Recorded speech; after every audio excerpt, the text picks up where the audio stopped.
Alright, so here we are in part 2 of pulling the engine on the E36 here. Started last Saturday, and then sort of ran out of daylight, and then Sunday was really nice and warm, and then it rained.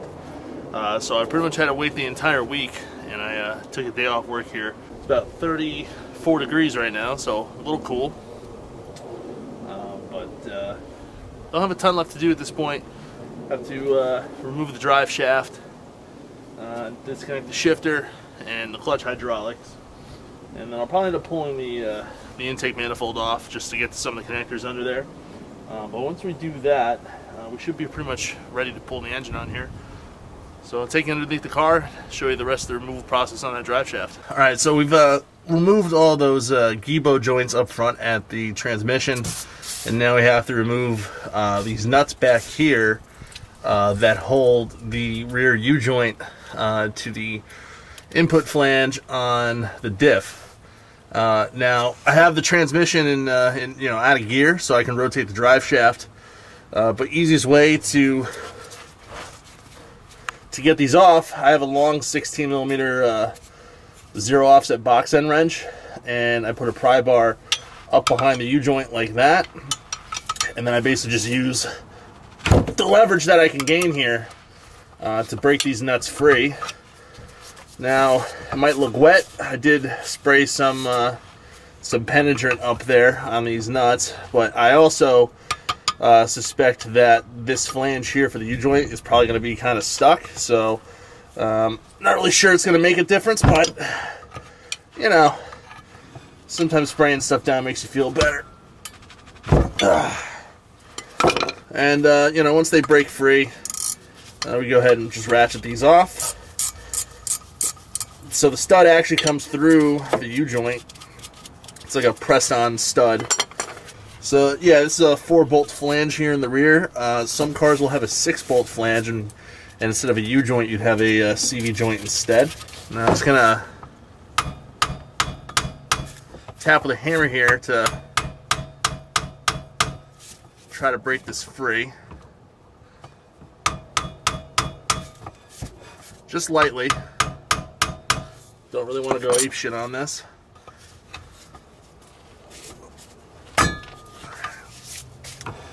And I just use the pry bar there to break it free.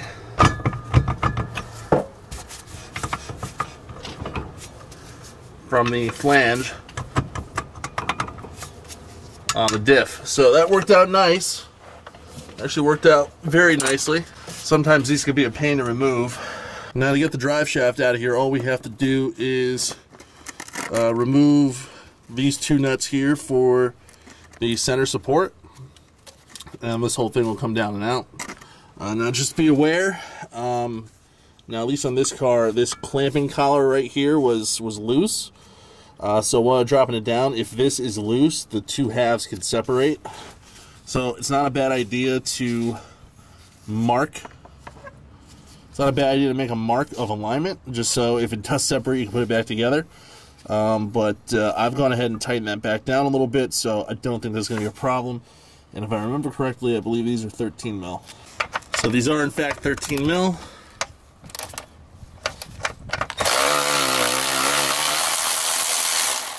Milwaukee ratchet is a lifesaver.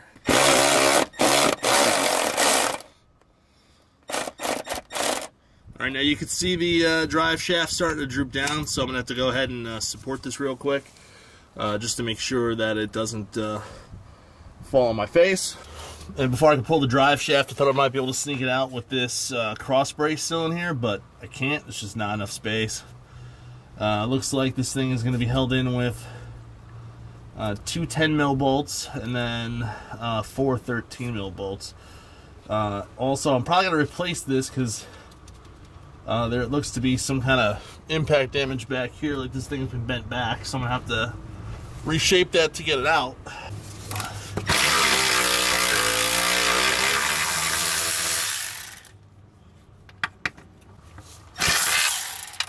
That bolt's loose. Very loose.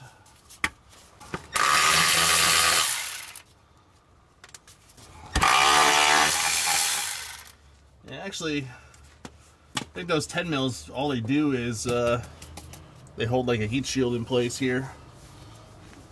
Unfortunately, they weren't holding anything together when I was taking this apart earlier, so I didn't really notice that.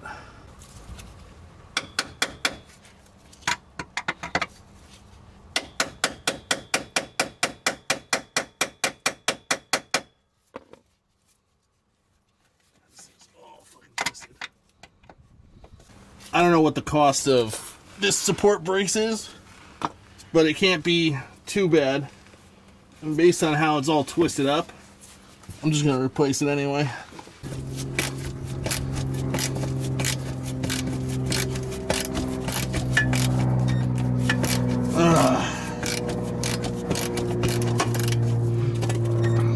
Wow. Alright, now we're going to see if we get this drive shaft out of here. Shouldn't have a problem now.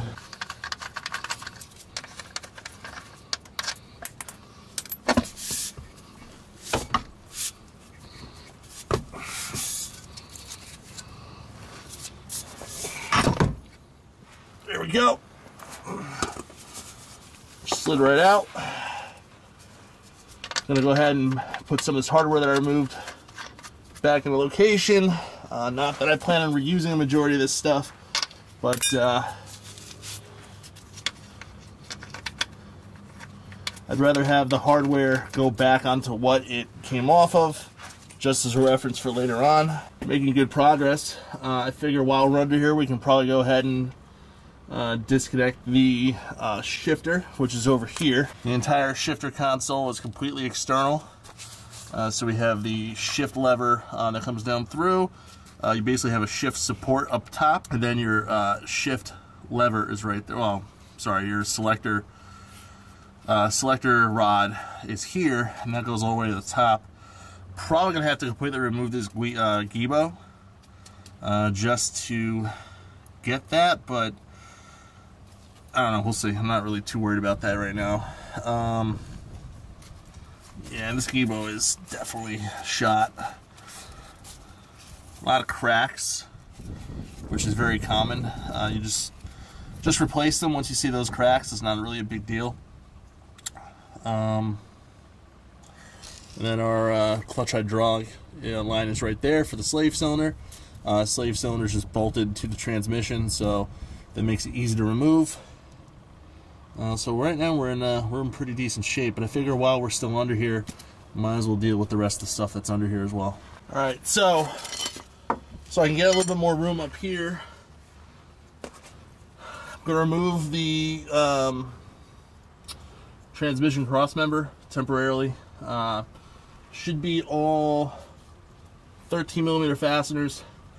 The reason why I'm taking it off is I want to remove the gibo here to have a little more space to remove the shifter. Those are all 18mm bolts. The bolts that hold the gibo to the transmission, I don't believe that I can even get a wrench on those. I can get an open-ended wrench on it, but the problem with the open-ended wrench is it can slip off the nut unless you have a wrench set that has the serrated teeth on it, which I don't have them with me at the moment.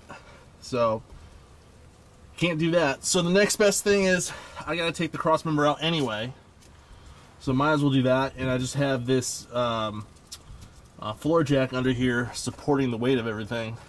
This is gonna fall back at you, but I don't really want this thing moving around while I'm taking things apart. Just gonna break the fasteners free first, and then I'll come in here with the electric ratchet and do what I gotta do. Gonna have to remove this heat shield here. Just noticed that, but that's no big deal. Those are probably 10 mil. Yeah. Obviously that's the heat shield for the exhaust, since the exhaust runs under the right side of the car. Oh, Jesus.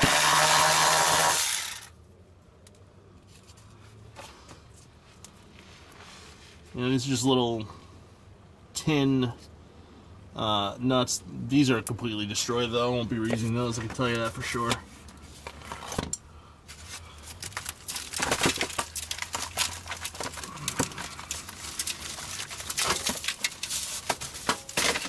Okay, everything came apart nice on that end, so I'll go ahead and just take the electric ratchet, let that do its thing.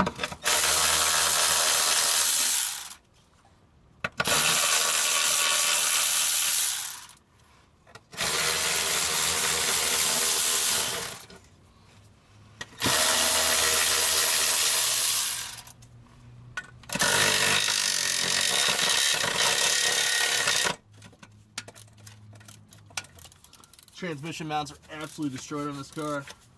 They are soft as can be.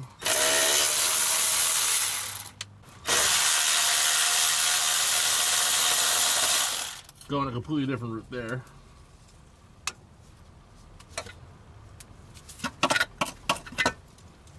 There's a cross member. Of course, underneath the car, leverage is your problem. Ugh.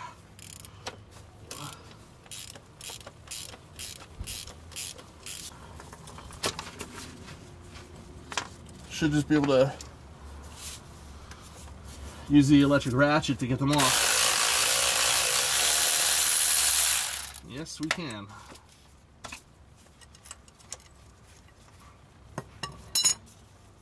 And most of this hardware for the drivetrain, I will probably end up replacing. I'm trying to think. Oh, this is a genuine part. It's definitely not original.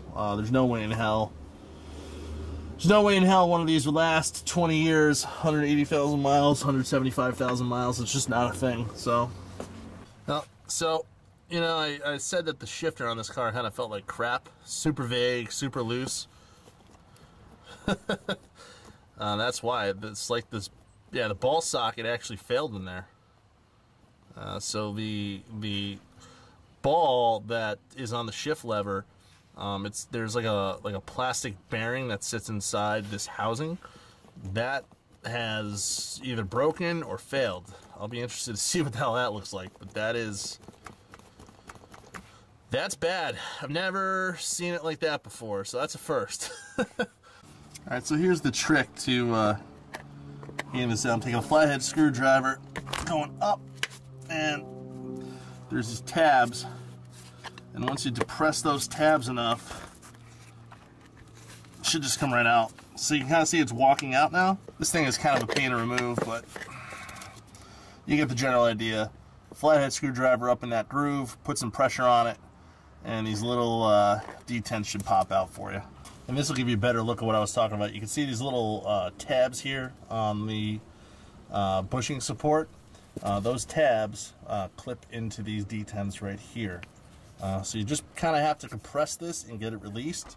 And then once you do that, you can pull the whole thing down. Now in this case, that socket inside of here was so freaking loose and destroyed that I was simply able just to push the shift lever up and out of the way. It's now up inside the car. You have this little rubber boot under here that goes around your shift lever support. Just push that up and around, and now we are completely disconnected from inside the vehicle there. Next up, we're going to go ahead and remove the slave cylinder right there off the transmission, which is two 10mm bolts. You'll be able to pull the whole thing out. And then after that, we have our reverse light switch, which is that guy right there. I've already disconnected it, but definitely disconnect that before you pull anything. It should be good. I'm not going to show you the... Unfortunately, I can't because this whole blanket is falling apart. But your slave cylinder is right there, and the 10mm bolts are kind of in this area here where my index finger is pointing. Like I said, I can't show you because the shit is literally falling apart on me. So I'm gonna skip over all that, but you get the idea. All right, this is where we're at now. Everything is completely disconnected underneath. You can see the slave cylinder is hanging. Everything has been disconnected on that end. And now we're coming back up to the top. I've removed the ASC throttle body, the ASC throttle body controller, which is those two pieces right there. I've also shifted the wiring harness that comes across the top here I've kind of thrown it underneath the car for now, so it's out of the way. But now comes unhooking the engine, all the connectors, everything that connects here. My plan of action is I'm going to remove the intake manifold so I get better access to the hook in the back. I'll have to obviously disconnect the power steering pump right there. It's a lot to record, it's a lot to explain, but the overall process is I need to get all the electrical connectors, anything that's going to prevent me from pulling the engine out, disconnected from the engine and out of the way. Got a decent amount of stuff disconnected. I pulled the throttle body out of the way just to make some space. I'm going to see if I can wiggle the intake manifold a little bit. Intake manifold is held in place with a bunch of 11mm nuts.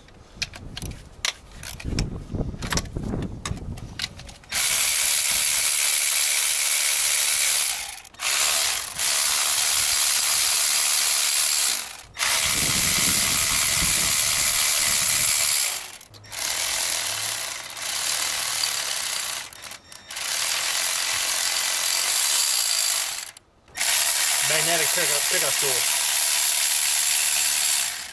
So those black tabs right there.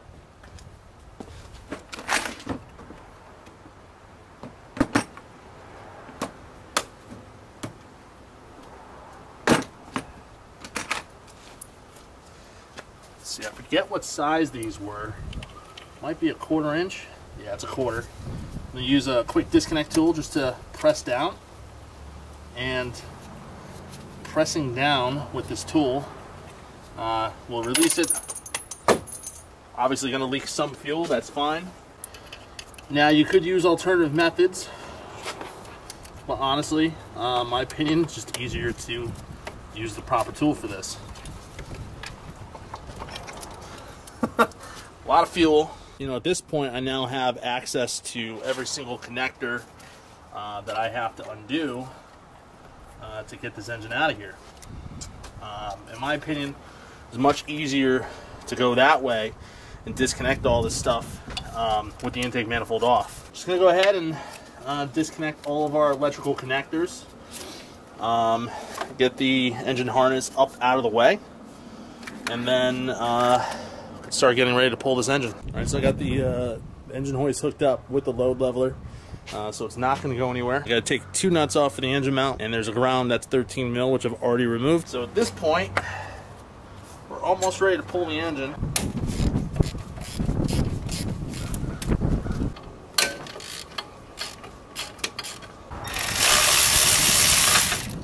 All right. I'm going to lower the transmission in the rear.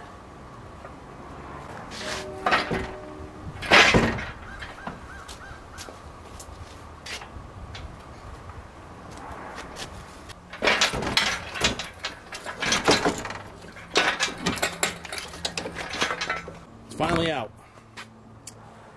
To actually get it out, I had to lower the steering rack, which just held on with 2 16mm bolts, and I had to remove the steering coupler because there's no way the oil pan was going to clear coming out. We'll talk a little bit more about this in the next video. Sorry I couldn't film every piece. Like I said, it's really challenging to film and work at the same time, but the engine is out, so accomplish what I want to accomplish today, and I'll see you for the next one.